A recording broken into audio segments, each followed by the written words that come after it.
안녕하십니까. 경북대학교 최윤대입니다. 오늘은 수능에 잘 나오는 개념들을 보충 설명해 보겠습니다. 내용은 이중 슬릿하고 양자 중첩이 되겠습니다. 자, 여기 이제 이중 슬릿에 대해서 알아볼까요? 이중 슬릿이라는 것은 영어로는 더블 슬릿 이렇게 말합니다. 슬릿이라는 건 작은 틈을 말해요. 그러니까 더블 슬릿이니까 두 개의 작은 틈이겠네요. 여기 지금 두 개의 작은 틈이 있어요. 자, 1번의 경우 한번 볼까요? 큰 입자, 예를 들면 좁쌀에다가 풀을 붙여가지고 쏜다고 해볼까요? 좁쌀을 막 쏘아댑니다. 좁쌀을 막 쏘아대면은 여기에 가서 붙겠죠, 이렇게. 그래서 우리가 예측했던 대로 이 틈을 지나서 좁쌀이 붙으니까 두 개의 줄무늬만 이렇게 나타납니다. 그런데 이제 작은 입자, 전자 같은 걸 양자라고 그러죠. 전자 같은 작은 입자를 이렇게 쏘아대요. 작은 입자를 쏘아대 봤더니 이렇게 간섭무늬가 나타났어요. 간섭무늬가 이렇게 나타난다. 그래서 자연에서 이제 간섭무늬를 보이는 경우를 이렇게 생각을 해보니까 뭐가 있냐면 파동이 두 개의 파동이 만날 때는 이렇게 이제 간섭무늬가 나타난다. 그런 얘기예요.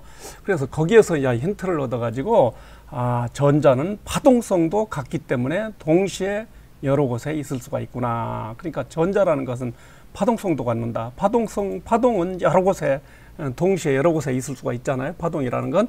그렇기 때문에 이렇게 간섭무늬가 나타나는구나. 그런 얘기예요. 그래서 그러면 도대체 전자가 어떻게 행동하는지를 보기 위해서 측정을 한번 해보기로 했어요. 도대체 어떤 구멍으로, 어떤 틈으로 지나가서 어떻게 간섭하는지를 보기 위해서 측정을 해보기로 했는데, 측정을 안 할 때는 아까 봤던 대로 그대로 간섭무늬가 이렇게 나타나요. 측정을 안 하면 간섭무늬가 나타나는데, 측정을 하기 위해서 검출기를 달고 이렇게 보잖아요.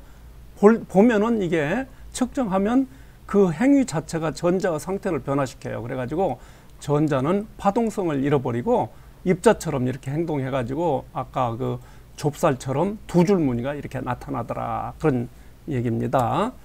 그 다음에 이제 양자 중첩이라고 하는 말이 있는데요. 양자 중첩은 두 개 이상의 양자 상태가 동시에 존재하는 현상입니다. 양자 중첩은 예를 들어 보면 이제 동전의 경우 한번 볼까요? 동전의 경우 보면 동전을 상자 속에 넣고 막 흔들어요. 흔든 다음에 이제 보는 거예요. 보면은 기존의 이제 확률 분포 방식대로 보면은 상자를 열기 전에 동전은 이미 앞면 또는 뒷면이 정해진 상태잖아요. 이게 그렇죠? 앞면이나 뒷면이 이렇게 정해져 있어요. 동전은. 그런데 양자 중첩 상태란 말은 뭐냐면 상자를 열기 전에 앞면과 뒷면이 결정되지 않는 상태로 앞면과 뒷면이 동시에 존재해요. 이거 보세요. 그림이 앞면, 뒷면이 동시에 존재하잖아요. 이게 바로 양자 중첩 상태예요. 그 전에 제가 수리등거 고양이 얘기할 때 죽은 고양이하고 산 고양이가 동시에 존재했잖아요. 그런 상태를 말하는 거예요.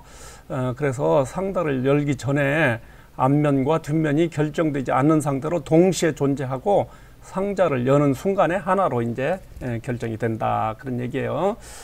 잘 아는 바와 같이 일반 컴퓨터에서는 한 개의 비트에 0과 1 중 하나만 담을 수 있어요. 0과 1 중 하나만 담을 수 있다. 그렇기 때문에 두 자리 이진수인 00, 01, 10, 12를 이렇게 하나하나 따로따로 처리해야 되기 때문에 4번에 걸쳐서 처리합니다. 그런데 양자 컴퓨터에서는 이걸 한 번에 처리한다는 거예요. 각각 비트에 0과 1이 공존하고 있기 때문에 한 번에 처리한다. 그러니까 시간이 얼마나 단축됩니까? 그렇죠? 그리고 요거 중요해요. 요걸 한번 잘 생각해 보기 바라요. n자리 이진수를 나타내기 위해서는 n비트가 필요하고 n자리 이진수를 나타내기 위해서는 n비트가 필요하고 모두 2의 n승계 존재한다 그랬거든요. 그러면 n을 3이라고 해볼까요? 세 자리 이진수를 나타낸다고 봐요. 세 자리 이진수를 나타내기 위해서는 3비트가 필요해요. 하나, 둘, 3개의 비트가 필요하다. 모두 몇 개 있나요?